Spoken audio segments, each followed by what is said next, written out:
I booked the cabin because it looked private and quiet, tucked high up in the mountains with nothing but trees around it. The listing showed an old wooden place, single story, with a porch that wrapped halfway around. I thought it would be the perfect getaway from work and city noise. My partner and I drove up during the afternoon, winding through switchbacks and gravel roads until we finally reached it. The driveway was uneven and narrow, cut into the hillside, and it was lined with tall pines that seemed to swallow the light as the sun dropped lower. By the time we unloaded our bags and groceries, the forest already felt heavier than the photos had shown. It was darker, quieter, and it seemed like every sound echoed off the trees. The inside of the cabin smelled of old wood and dust, though it had been cleaned before we arrived. The bedroom was at the end of a short hallway, tucked away behind a simple wooden door with a brass knob. The bed creaked a little when we set our bags on it, but it was sturdy enough. We made a small dinner, sat on the porch until the light drained from the sky, and listened to how loud the silence became once night settled in. It wasn't the kind of quiet I was used to. It wasn't peaceful. It was the kind that made you more aware of yourself, like something was waiting just beyond the reach of sight. We went to bed around midnight.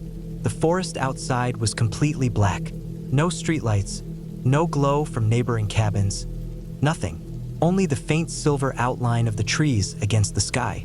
I remember checking the locks twice. The front door had an old sliding bolt above the handle, and the back door in the kitchen had one too. The windows were closed tight, curtains drawn. I thought that was enough. Sometime after falling asleep, I woke up to the sound. It was sharp and thin, like nails dragging against wood. I froze, pressing my head deeper into the pillow to make sure I was hearing it right. It came again, scratching. Slow at first, then quicker, almost like a shuffle or scrape. It was coming from the other side of our bedroom door. I didn't move. I just lay there, my chest tight, listening. The bed was against the wall farthest from the door, so I couldn't see it, but I could hear it. The sound was too deliberate to be the house creaking. It was right there, a few feet away, separated from me only by a thin sheet of wood. For a long time, it stopped, and I thought maybe I had imagined it. But just when my body started to ease, the noise came again, harder this time, dragging across the door in long strokes. The weight of it was clear, as if something was pressing its whole hand or paw against the wood. My skin prickled. The cabin had no pets, no animals inside. I knew that, and whatever was making that sound wasn't small. It wasn't the scratching of a mouse or a raccoon clawing at the outside wall. It was heavier, slower, more intentional. The knob didn't turn, but the scratches stayed steady, like something trying to get in or mark the door. I didn't sleep the rest of the night. I stayed still, staring at the faint glow of moonlight pushing through the curtains. The sound faded eventually, but I never fully relaxed. I could hear faint movements outside, like soft thuds against the porch. Then nothing, just silence and the ringing of my own ears. When morning finally came, I felt drained, like I had been awake for days. My partner was pale, clearly shaken too, though neither of us said anything out loud. I got up first and went to the door. The wood was scarred, 4 or 5 long vertical scrapes, deep enough to flake splinters, ran down the center of the bedroom door. The marks were raw, fresh, cutting straight into the varnish. I touched them lightly, and the wood dust crumbled off beneath my fingertip. I walked to the front of the cabin, my stomach sinking before I even opened the door. The porch boards had a trail of dark, wet mud. The prints weren't neat like shoes. They weren't clean like bare feet either. They were smeared, wide at the base, narrowing into long streaks, as if something had dragged across with weight. They led straight up the steps, across the porch, and ended right in front of the bedroom wall. The air outside was cold, carrying the damp smell of pine and earth. I crouched low and studied the marks. They weren't paw prints like you'd see from a dog. They weren't the round pads of a bear either. They looked closer to feet, but wider, heavier, pressed down into the wood so hard the mud stuck deep in the grain. I followed the trail back across the porch, down the steps, and into the dirt driveway. From there, the smears scattered into the forest floor where the ground turned thick with needles and moss. The tracks vanished into the trees. The cabin sat far enough off the road that nobody would be wandering up there by accident. The nearest house was miles down. No cars had passed in the night. There was no reason for anyone or anything to be near that cabin. The thought of someone walking barefoot or dragging themselves through the woods at 3 in the morning felt worse than any animal explanation I tried to force myself to believe. We packed fast. Every bag, every item, shoved back into the car within minutes. I kept looking over my shoulder, scanning the edge of the woods, expecting to see movement, but the forest was still, heavy with silence again. The door to the bedroom stayed scratched, and the prints stayed wet, like a reminder we couldn't ignore. Driving down the gravel road, I felt relief only once the cabin disappeared from view behind the trees. The further we got from it, the easier it was to breathe. But the image stayed clear in my mind. The clawed marks down the bedroom door, the heavy, mud-stained smears across the porch, the certainty that something had come right up to where we slept, pressing itself against the door in the dark. What made it worse was not knowing. Not knowing if it was a person, if it was someone living in those woods, watching cabins for easy prey, or if it was some animal I couldn't recognize, testing the walls for weakness. Both answers were bad. Both stayed with me. When I think about that night now, I don't remember the cabin as the quiet escape we booked. I remember the sound, the steady scrape of something dragging across wood, patient and unhurried, like it had all the time in the world. And I remember the prints that didn't belong to anything I could name, leading away into a forest that would never give answers back.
We rented the cabin because it was advertised as rustic and private, a place to get away from the noise of the city and spend time together as a family.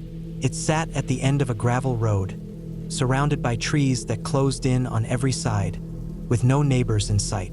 The photos made it look cozy. Wood-paneled walls, a stone fireplace, and a small porch with old rocking chairs. When we pulled in, the first thing I noticed was how quiet it was. The kind of quiet where even the sound of closing a car door felt too loud. The cabin itself was older than I expected. The boards on the porch sagged under our weight, and the paint on the trim was faded and peeling.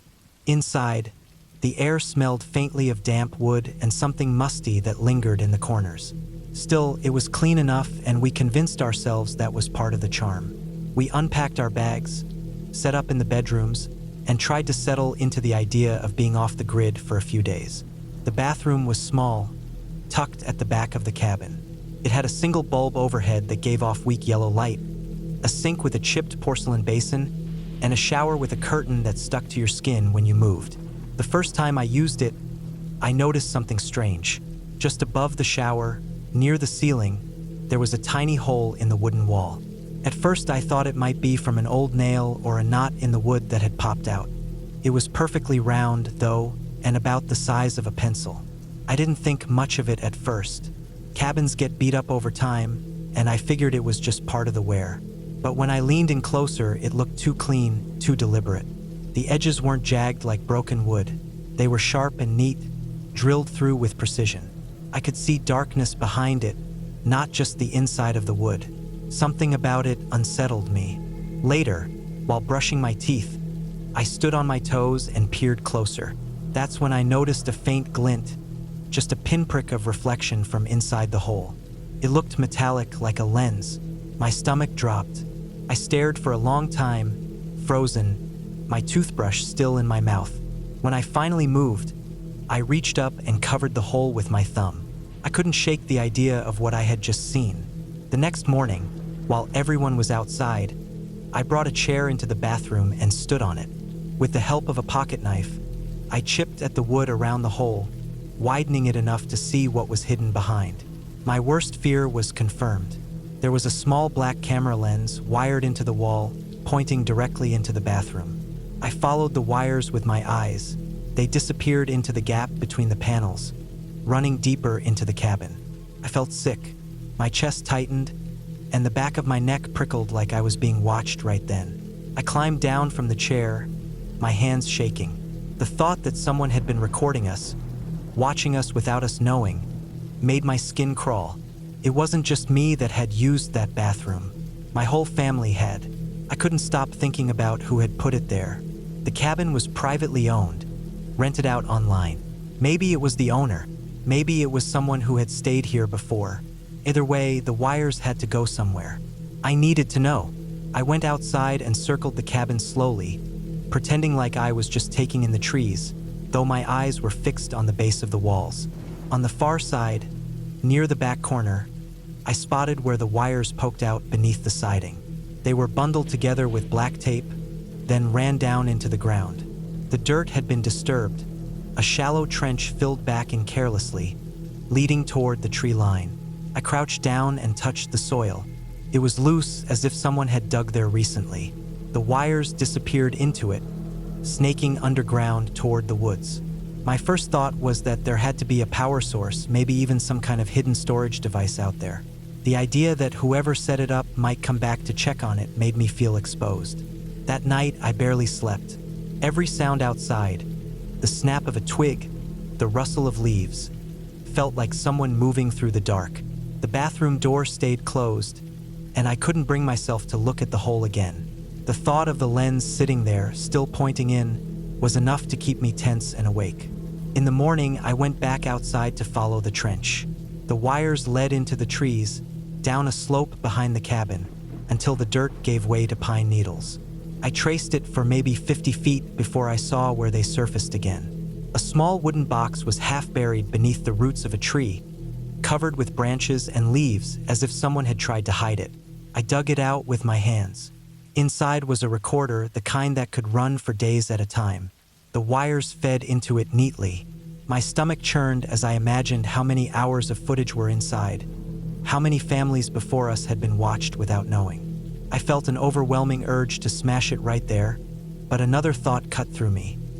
If someone had set this up, they would notice if it was destroyed. They might even come looking. I put the box back, covering it the way it had been, and hurried back to the cabin. Every step felt heavier, my ears straining for any sign that I wasn't alone. We packed our things that day. It wasn't a calm, slow process. We shoved clothes into bags, stuffed food into grocery sacks, and carried everything out to the car as fast as we could. I didn't even look back into the bathroom. Couldn't. The entire time I felt the weight of eyes on me, though I couldn't prove if it was just my imagination or something real. Driving away down that gravel road, I finally let myself breathe, but it was shallow and uneven. The forest around us looked endless, like someone could be standing between the trees at any turn. I couldn't shake the thought that whoever put that camera there had been close by, maybe even watching while we discovered it. When we reached the main road, the relief came in a wave, but the unease never fully left. Even now, the thought follows me. Somewhere out there, hidden in a box beneath a tree, is a recorder full of private moments that should never have been captured. Someone chose to place it there, someone with a reason, and that person still knows exactly what they did. The cabin was supposed to be rustic, quiet, and safe. Instead, it was a place where someone had turned privacy into a trap, where a tiny drilled hole above a bathroom carried the weight of something far darker.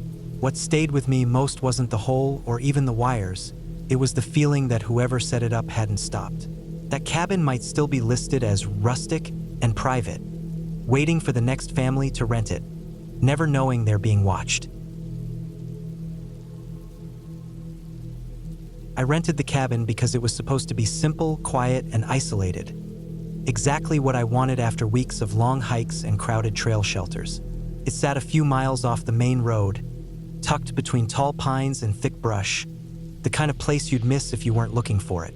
The listing said rustic but comfortable, and that was about right. One small bedroom, a kitchen with an old wood stove, and a main room with uneven floors and a sagging couch. It wasn't fancy, but it had a roof for walls and a lock on the door. That was enough for me. I arrived in the late afternoon after hiking all day. The air was damp, the woods still holding onto the cool of early spring. The cabin smelled of dust and wood smoke, like it hadn't been used much over the winter. I put my pack down in the corner and walked through the rooms, getting a feel for the place. The floor creaked loudly in spots, especially in the main room where the boards were warped from age. I made a mental note to watch my step at night so I wouldn't trip over anything. After cooking a quick meal on the stove and cleaning up, I decided to sit down and write in my own journal. I always kept notes when I hiked, where I had been, what the weather was like, things I saw along the trail. I set my notebook on the table and pulled the chair closer, but when I leaned forward, I felt the board beneath my feet shift slightly. It was subtle, just enough to make me pause. I slid my chair back and crouched down. One of the floorboards near the table wasn't fixed in place like the others. The edge of it lifted just enough to show a dark seam. I pressed it with my hand, and it moved again, rocking slightly under the pressure. Curiosity got the better of me. I hooked my fingers under the edge and pulled. With a little effort, the board came up, revealing a shallow gap beneath. First, I thought it was empty, just a void in the foundation. But then I saw it, an old notebook, lying flat in the dust. It was covered in a thin layer of grime, the edges curled and yellowed. I reached in, brushed it off, and pulled it out into the light. The cover was plain brown, stiff with age, no writing on the outside. I sat back in the chair and opened it. Inside, the pages were filled with careful handwriting. Each entry was short, just a date, a time, and a name.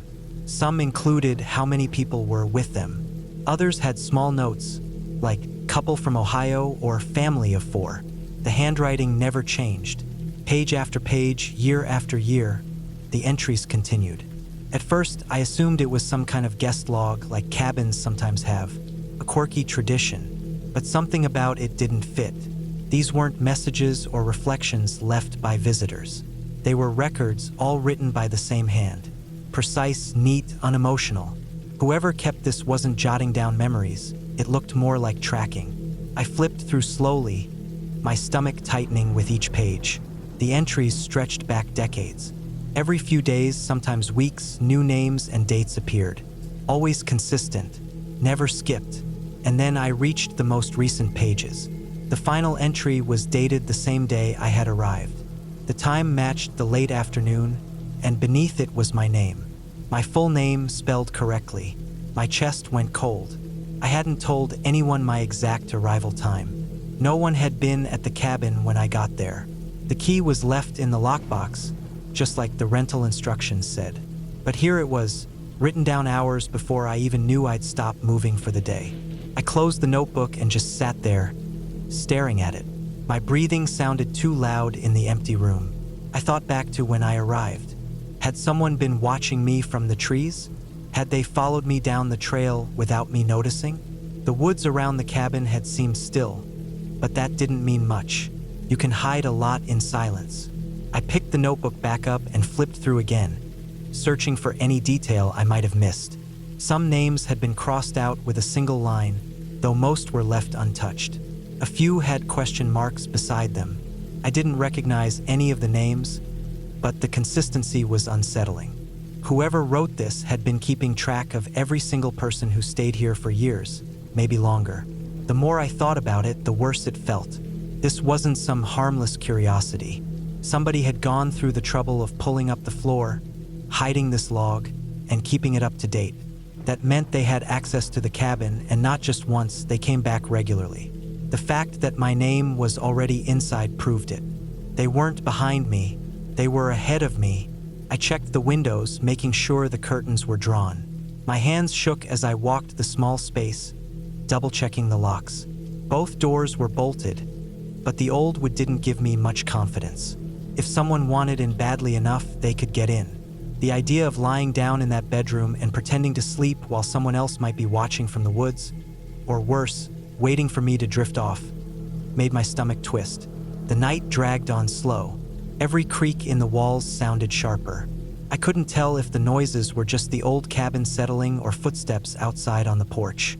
I sat at the table with the notebook in front of me, staring at it like it would give me an answer. The one thing I knew was that I couldn't stay there another night. As soon as the first light started bleeding through the trees, I packed. I shoved my gear into my bag without folding or sorting. My only thought was to get out as fast as I could. The notebook sat on the table where I had left it, the floorboard still open. For a moment, I considered taking it with me, proof of what I had found. But the thought of carrying it made me feel like I was holding something that didn't belong to me, something that someone might come looking for. I left it where it was, slid the floorboard back into place, and forced myself to walk out the door. The morning air was cold and damp, but it felt better than the stale air inside. My legs moved fast, carrying me down the trail toward the road where I had left my car. I didn't stop to look back at the cabin. I didn't want to. By the time I reached the car, the sun had cleared the trees, and the forest looked less threatening. But the unease never lifted. Driving away, I kept glancing in the rearview mirror, half expecting to see someone stepping out from the woods, watching me leave. What stays with me most isn't the fact that I found the notebook. It's knowing that my name is in it now, written in the same steady handwriting as all the others. I don't know who wrote it or why, but whoever they are, they know I was there. They knew before I even realized it myself. And that means somewhere, someone is keeping track. Not just of me, but of everyone who passes through that cabin. I'll never go back, but I can't shake the feeling that the notebook is still there, waiting under that loose floorboard, waiting for the next name to be added.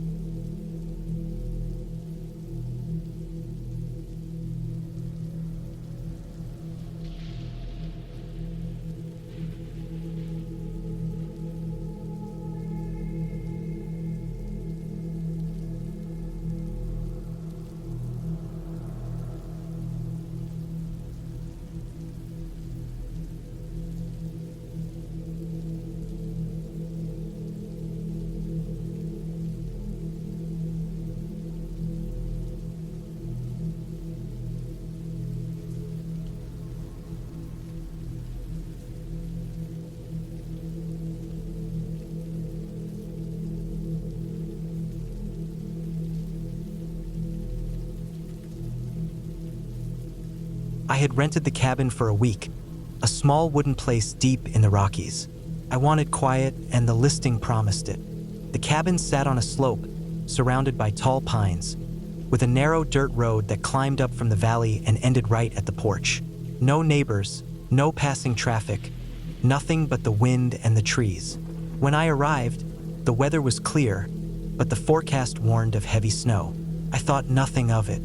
A snowstorm in the Rockies didn't surprise me. The cabin itself was sturdy, with thick walls, a fireplace, and a single bedroom. It wasn't big, but it felt solid. Inside smelled of smoke and pine sap, and the wood floors creaked under my boots. I unpacked, started a fire, and spent the first couple of days hiking short trails and reading by the fire at night. It was the kind of escape I wanted, the kind where time stretched and the noise of normal life fell away. Then the storm came. It started with light flakes in the afternoon and turned heavy by nightfall. The wind howled across the roof, rattling the shutters, and the snow came down so thick I couldn't see more than a few feet beyond the porch. I went to bed listening to the storm batter the cabin, and when I woke the next morning, everything outside was buried. The ground was covered in a deep, white sheet, unbroken and smooth. The forest hushed beneath the weight of it. I put on my coat and boots to go outside, just to take it in. The air was sharp and cold, my breath turning to clouds in front of me. The snow crunched under my weight as I stepped off the porch, but then I noticed something strange. There were footprints already in the snow. Not mine, I had just stepped out. These were older, packed hard, not softened by fresh fall. They started near the edge of the porch and curved around the side of the cabin. A single set of prints, boots, not bare feet or animal tracks. The stride was steady, the steps heavy, the tread clear. I followed them slowly, my stomach tightening. The prints circled the cabin. I walked around with them, expecting to see where they led away, but they never did. They looped around once, then twice, then again and again. Dozens of circles all the way around the cabin, packed into the snow like someone had spent hours walking in endless loops. There were no breaks, no path leading off into the trees, no second set of tracks. Just one person, walking round and round in the dark, while I had been inside, sleeping through the storm. I stopped walking and stood still, listening. The forest was silent, the air heavy with cold. I scanned the tree line, half expecting to see someone standing there, watching. But the woods were empty. The only sound was the faint groan of the trees shifting under the snow. I went back inside and bolted the door. For the rest of that morning, I couldn't focus on anything else. I kept going to the window, peering out at the white ground, those same circles locked into place like a mark around the cabin. I tried to reason it out. Maybe it was a hunter. Maybe someone caught in the storm who thought the cabin was empty and kept moving to stay warm. But if that were true, where did they go? There was no sign of them leaving. That night, I built the fire higher and kept the lights on. Every creak of the wood, every gust of wind against the shutters made me tense. I didn't sleep much. By morning, the snow had stopped again. The sky was pale and clear, and the trees dripped with melting ice. I went to the window and froze. There were new prints, another circle, fresher than before, cutting into the snow alongside the old ones. My chest tightened as I realized what it meant. Someone had been out there again, walking that same path, circling the cabin while I sat inside with the fire burning. I checked every lock again, even though I already knew they were secure. The doors were solid, the windows latched, but the idea that someone had stood just feet away from me, looping around and around, gnawed at me. I couldn't understand the purpose of it. Why circle without stopping? Why never leave a trail away? That day, I didn't go outside. I stayed in, keeping watch from the windows. The woods looked still, but I couldn't shake the feeling that I was being observed. I moved from room to room, restless, listening hard for anything beyond the wind. Nothing came. When night fell again, the fear pressed down harder. I left the lights off this time, sitting in the dark by the window, watching the snow-lit yard. My eyes burned from staring too long, but I refused to look away. Hours passed. Then I saw it. Movement. A figure passed between the trees, faint and dark against the snow. I couldn't make out details, but the shape was human, tall enough to stand out clearly against the pale background. It didn't approach. It didn't try to come closer. It just moved in that same slow circle, pacing the path that had already been pressed deep into the snow. Step after step, round and round, deliberate and unhurried. I ducked back from the window, heart pounding. Whoever it was, they weren't wandering lost. They knew exactly where they were, exactly what they were doing. I didn't sleep at all that night. I sat against the wall with a heavy fire poker in my hand, the fire burning low, listening for the crunch of boots outside. By dawn, I was shaking with exhaustion, my body stiff from sitting tense for so long. When the light finally came, I looked outside again. The prints were there, deeper, fresher, circling again and again. But this time, there was something worse. In the middle of the circle, right at the edge of the porch, the snow was disturbed. A single set of prints led up to the bottom step, stopped there, and then turned back into the loop. Whoever it was had come closer, close enough to reach out and touch the cabin before going back to their endless pacing. That was enough for me. I packed what I could in minutes, throwing gear into my bag without care. I couldn't stay another night, not with whoever that was out there. I shoved my things into the car, the cold biting through my gloves, and back down the long snow-covered road as fast as I dared. The cabin disappeared behind the trees, but the image of those circles in the snow stayed in my mind. Whoever made them had no interest in leaving. They had no reason to. They weren't lost. They weren't seeking help. They were doing exactly what they wanted, circling, always circling, watching whoever stayed inside. Even now, what unsettles me most isn't what I saw. It's what I didn't. The prints never led away. They stayed there in endless loops around that cabin in the Rockies, waiting for whoever comes next. I booked the cabin for a week thinking it would be a quiet break for me, my wife, and our kids. It was tucked back in the woods, a long drive off a dirt road, with no neighbors close by. It looked perfect from the pictures. Rustic but comfortable, with enough space for us to spread out. When we arrived, it felt cozy, though the air inside was stale, like it hadn't been aired out in a long time. Still, the kids ran from room to room, picking beds, and my wife started unpacking groceries. I set a fire in the wood stove, the smell of smoke mixing with the pine outside. The first night was calm. The cabin creaked a little, as all old places do. The wind rattled the trees, and the logs in the stove popped. I didn't think much of it, but around midnight, lying awake, I thought I heard faint noises above us, like soft shuffling. At first, I thought it was a squirrel or a raccoon. Maybe something had gotten into the roof. I didn't wake anyone. I just told myself it was part of being in the woods. The next morning, I looked outside expecting to see animal tracks on the ground, or maybe some sign of something chewing near the eaves. There was nothing. The snow was undisturbed. The roof had no fresh marks. I brushed it off and went about the day. But the sounds continued. Every night, after things got quiet, I'd hear it again. Soft thuds, faint dragging, a kind of shifting above the ceiling. It wasn't constant, but it was enough to catch my attention every time I started to drift off. My wife mentioned it too on the third night. She said it woke her up, and she thought maybe raccoons had a nest up there. I agreed at first because it was the most reasonable explanation, but I started to feel uneasy. The noises were heavier than I'd expect from small animals. One afternoon, while the kids played outside, I decided to check around the cabin more carefully. There was a hatch above the hallway that led to an unfinished loft space. No stairs, just a square opening in the ceiling. I hadn't thought about it since we arrived.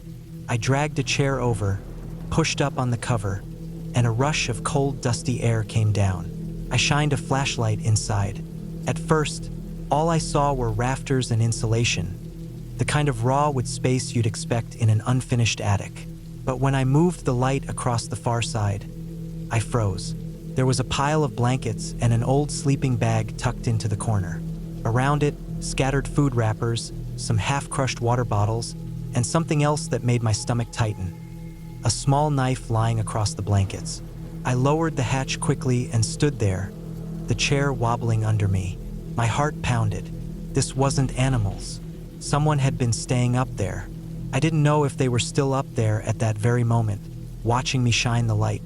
I didn't hear anything moving when I looked, but that didn't calm me. I went outside and called my wife over quietly, trying not to alarm the kids. I told her what I found. Her face went pale. She wanted to pack up immediately, but we were miles from town, and the sun was already starting to sink. Driving icy back roads at night wasn't something I wanted to risk with the kids. I told her we'd lock everything up, keep the fire going, and leave first thing in the morning. That night was the longest of my life. Couldn't sleep. Every creak of the cabin, every gust of wind, put me on edge. I kept listening for movement above us. A few times, I swore I heard its soft, deliberate shifting, like weight pressing against the beams. My wife lay stiff beside me, pretending to sleep, but I knew she was awake too. At one point, maybe around 2 in the morning, I heard a faint scrape. It wasn't above us this time. It was near the hatch. I sat up slowly, staring at the dark outline of the ceiling. I couldn't see anything, but the sound sent a chill through me. I got up, checked the locks again, and sat by the window with the firelight flickering behind me, just waiting for the night to end. Morning finally came. The kids woke up cheerful, oblivious, asking for breakfast. My wife and I didn't tell them anything, just hurriedly packed up our things. Before leaving, I went back to the hatch one more time, shining the flashlight inside. The pile of blankets looked the same, but some of the wrappers were in a slightly different spot, as if someone had shifted them around since the day before. I didn't see anyone, but the silence in that space felt heavier than before, like the air itself was watching. We loaded the car fast and drove down the snowy road, my hands gripping the wheel tighter than usual. When we reached town, I went straight to the rental office. I told them everything, down to the smallest detail. They didn't say much, just gave each other nervous looks and told me they'd take care of it. I could tell by their reaction that this wasn't the first time something strange had happened with that cabin. The drive home felt long and tense. Even in the safety of daylight, I kept thinking about that loft, about the sleeping bag tucked into the shadows, the knife lying there like a warning, about the noises that only came after dark. The worst part was knowing I couldn't prove if someone had been up there during the nights we stayed. Maybe they were gone before we arrived. Maybe they were hiding in silence while my family slept below.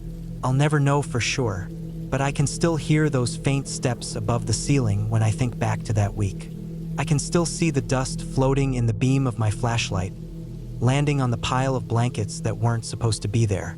And I know, without question, that cabin was not empty while we were there. That thought stays with me, and I don't think it will ever leave.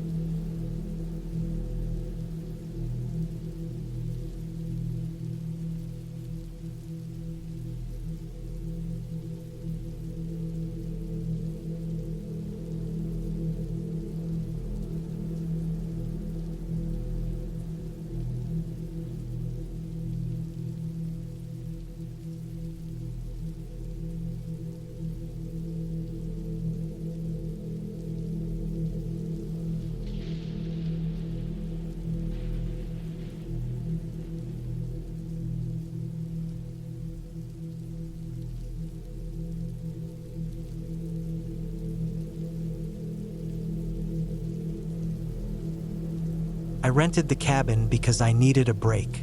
Work had been too much, and the city felt like it was draining me. The listing showed a small place tucked in the woods, a little rough around the edges but private. Privacy was exactly what I wanted. It was early fall, the leaves turning, the air sharp in the mornings but still warm during the day.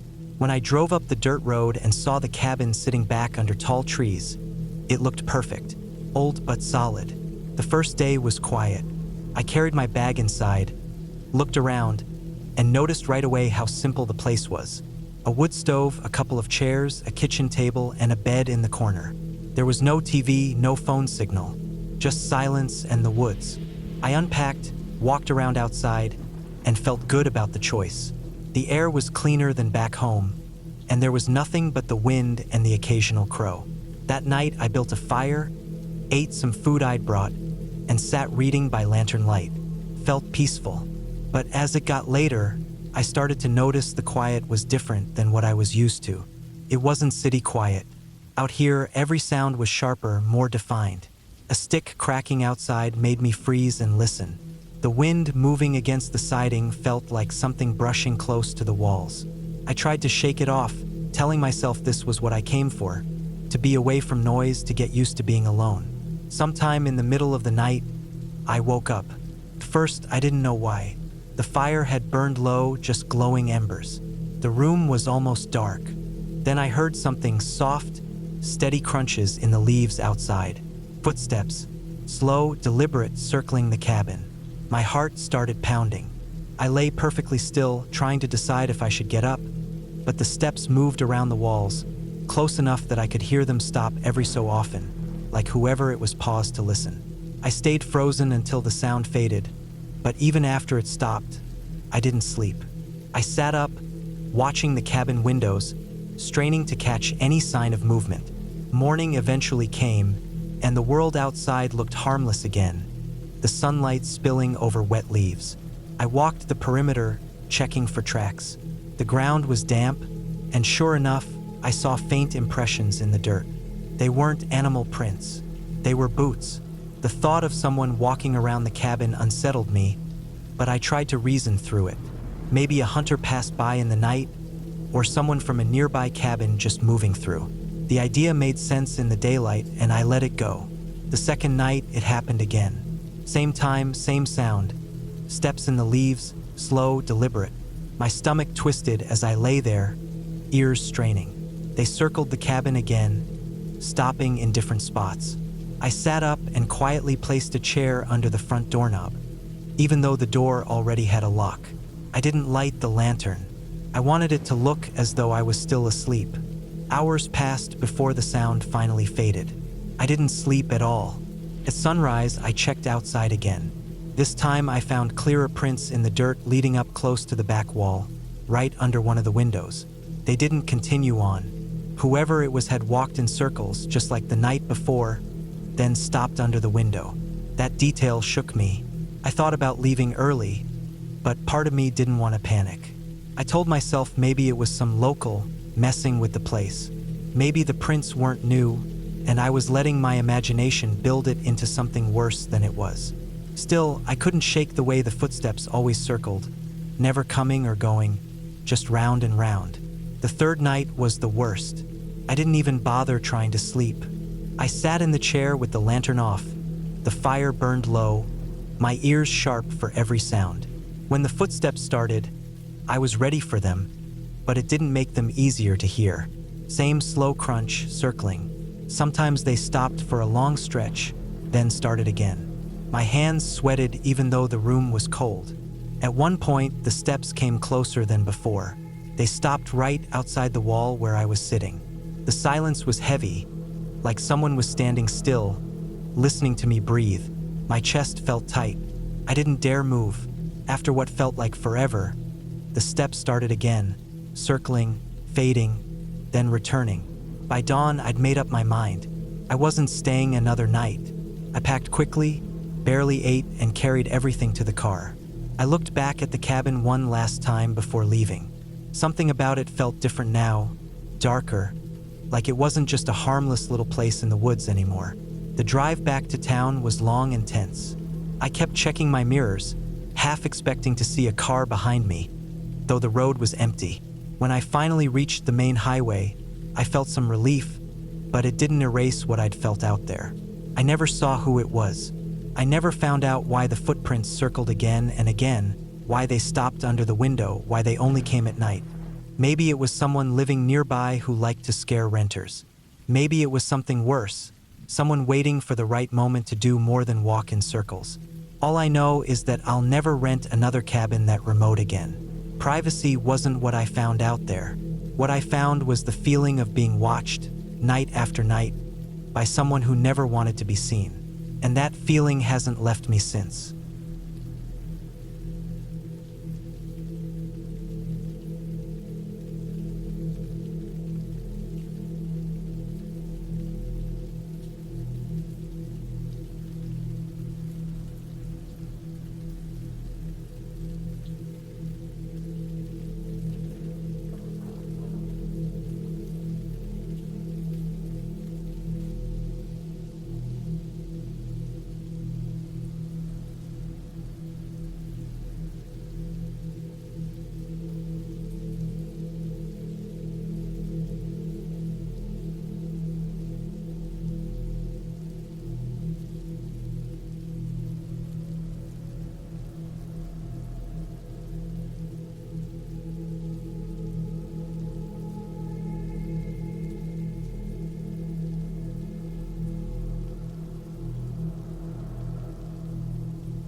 I had rented a small cabin in Canada for a week, planning to get away from everything. It was one of those places you book because the pictures look quiet and peaceful, tucked into the woods with a small lake nearby.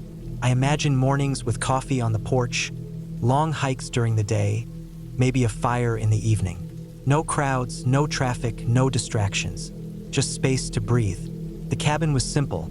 2 rooms, wooden floors that creaked when you walked, a stone fireplace, and one big front door that opened to a small porch. The first night I stayed there, I felt comfortable enough. It was remote, but not unsettling. I cooked some food, sat on the porch until the mosquitoes got too thick, and then went inside.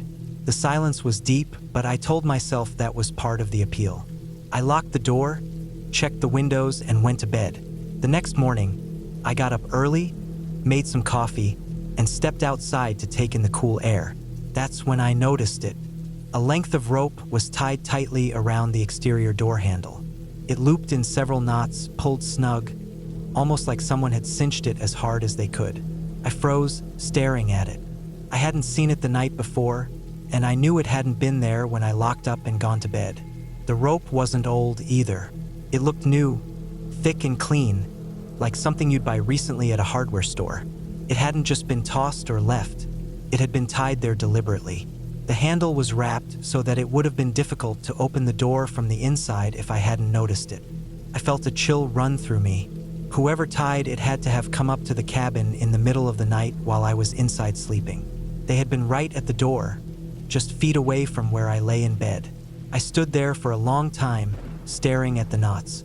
My mind ran through possibilities. Maybe it was some prank, though who would even know I was there? The cabin was remote, and I hadn't seen a soul since I arrived. It could have been someone from a nearby property messing around, but there were no nearby houses. I untied the rope slowly, keeping my eyes on the trees. The knots were tight, and it took effort to loosen them. Whoever tied it had meant for it to stay secure. When I finally pulled it free, I coiled it up in my hands and set it on the porch railing. The whole day after that, I couldn't relax. Every sound in the woods made me turn my head. I went for a short walk down to the lake, but I kept glancing back toward the cabin, half expecting to see someone standing near it. My appetite was gone, and I kept going over the same thought. Someone had been there. Someone had walked up to the door of the cabin while I was asleep inside. By evening, the quiet that I had liked before now felt oppressive. The trees pressed in, the shadows stretched long, and I couldn't stop imagining someone standing just beyond them, watching. I tried to read a book, tried to distract myself, but my eyes kept drifting to the window. When night came, I didn't sleep much. I left the light on in the main room, sat in a chair facing the door, and listened. Every creak of the cabin made me tense up. At one point, I swore I heard footsteps outside, faint crunches in the dirt. But when I finally worked up the courage to peek out the window, I didn't see anything. By morning, I felt exhausted. I went to open the door, hesitant but needing to see. My stomach dropped when I saw the rope again. It was tied around the handle, the same as before. The same tight knots pulled snug. That was enough. I knew it wasn't an accident, and it wasn't something I could ignore. Someone was coming to the cabin at night, standing at the door, and deliberately tying it shut. Maybe to scare me, maybe with worse intentions. I untied the rope again, my hands shaking. This time, I didn't leave it on the railing. I tossed it into the fire pit and lit it, watching the flames catch and the fibers curl black. I wasn't going to give them the chance to use it again. I packed my things in a rush after that. I didn't even bother with breakfast. The whole time, I felt like I was being watched, like whoever had tied the rope might still be in the woods, waiting to see what I'd do. When I loaded my bag into the car and started down the dirt road, I didn't look back. I kept driving until I reached the nearest town, my shoulders tense, checking the rearview mirror again and again. Later, when I thought about it, I realized what unsettled me most. The rope hadn't been there during the day. It had only ever appeared in the morning. That meant it was tied at night while I was asleep just feet away. It also meant that whoever did it had probably been close enough to know when I'd gone to bed, and bold enough to come right up to the door in total silence. I never reported it, never even told the rental company. I just left and didn't go back. But the image has stayed in my mind. The knots pulled tight, the handle wrapped as if to hold the door shut, or maybe to hold me in. I had gone to that cabin looking for quiet, for peace, but what I found was a reminder that isolation cuts both ways. Out there was no one to hear me if something happened. No one to notice if I never came back. The rope was simple, just an everyday object. But in that place, in that context, it meant something terrifying. It meant someone had chosen me, singled me out, and stood right at my door in the night. And I'll never know what they were planning if I hadn't left when I did.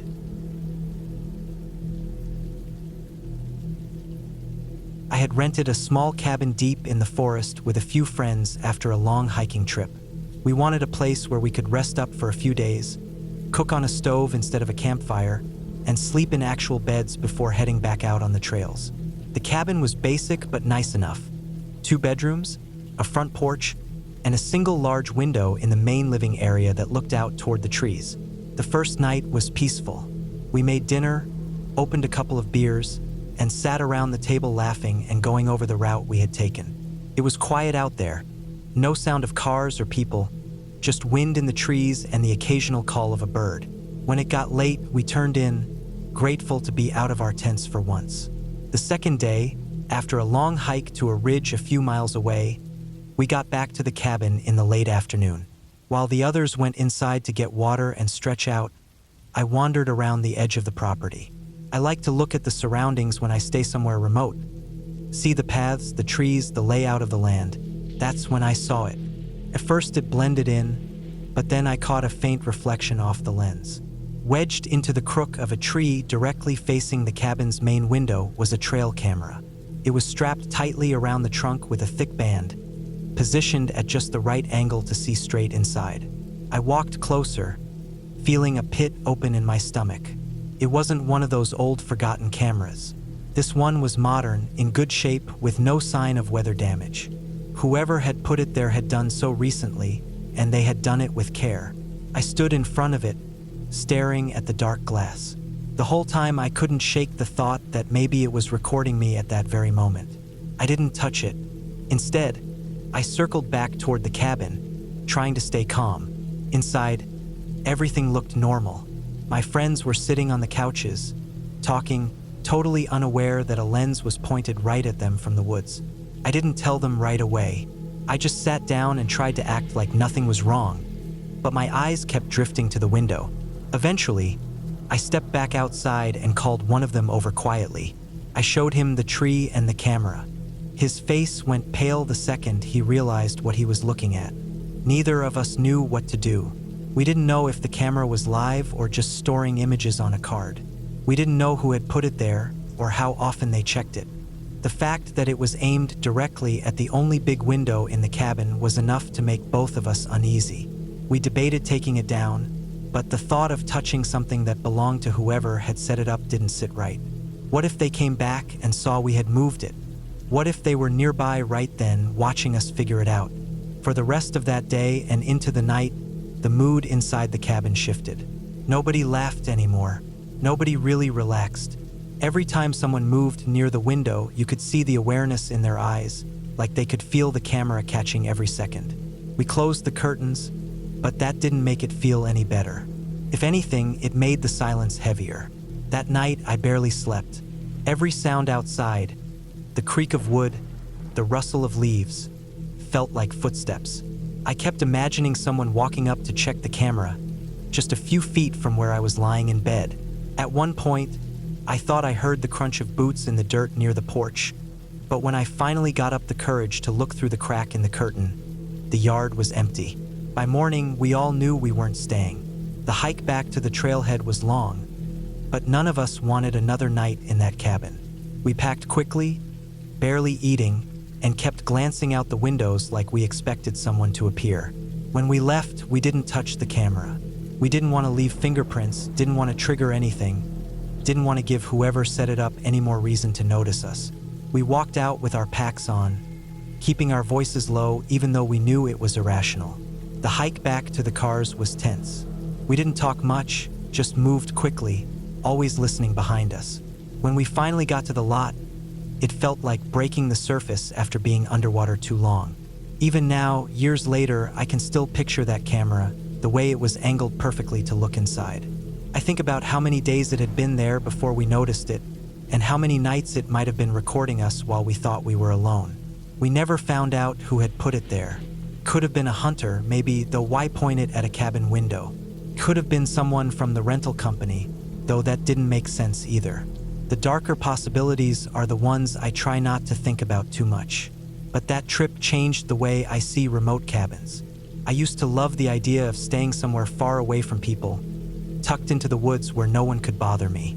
Now I check every tree line, every corner of a room. because out there you don't always know who's watching or how close they might be. The memory that sticks with me most is that first moment when I noticed the faint reflection off the lens. I remember how quickly the feeling of peace drained out of me, replaced with the cold realization that we weren't as alone as we thought. And the worst part is knowing that whoever put it there probably saw everything before we even realized it.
I had rented the cabin for a week, hoping for some peace and quiet away from work and the noise of town. It was a small place, tucked down a gravel road deep in the forest, with a front porch that faced the trees and a narrow trail that wound toward a lake about half a mile away.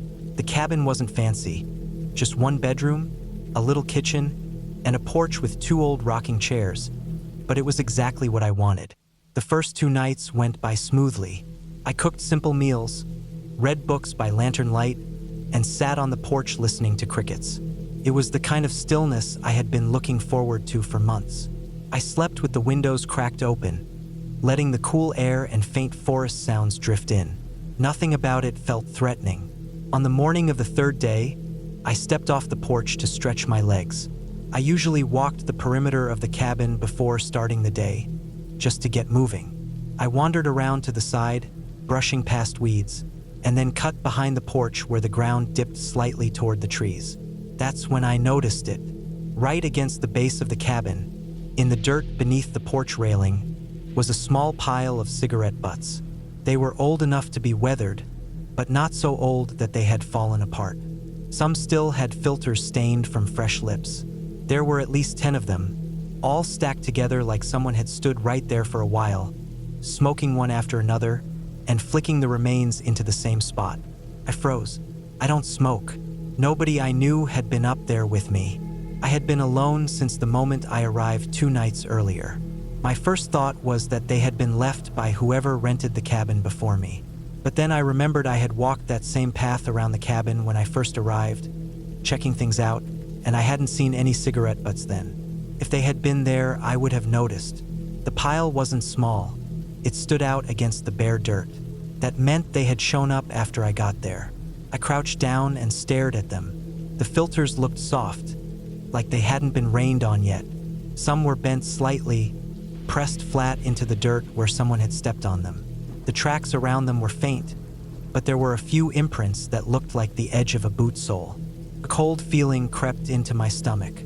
Whoever had left them had been standing right behind the porch sometime in the past 2 nights, close enough to look up at the window or even step onto the boards if they wanted.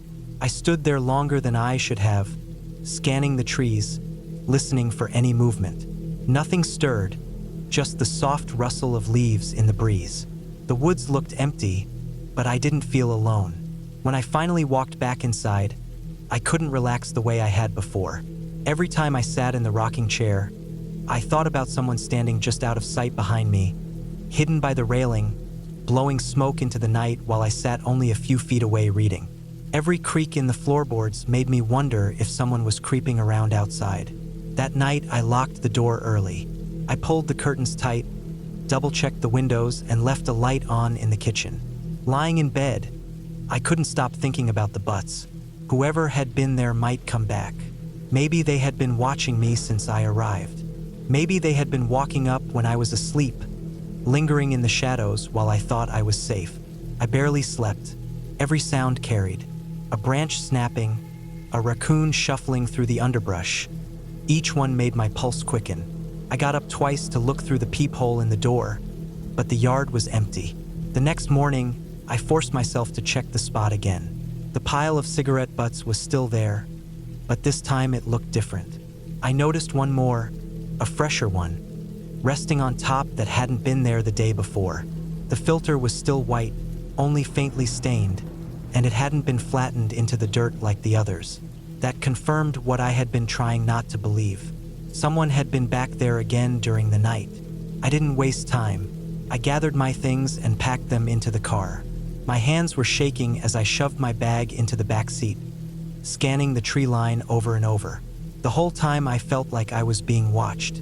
Driving down that gravel road, the cabin disappearing behind me, I kept checking my mirrors. The woods seemed endless, and every bend in the road felt like an ambush waiting to happen. When I finally hit the paved road, I didn't stop until I was back in town. I never told the rental company. I didn't want to go back, didn't want to explain what I had seen, didn't even want to think about the place anymore. But the memory stuck with me.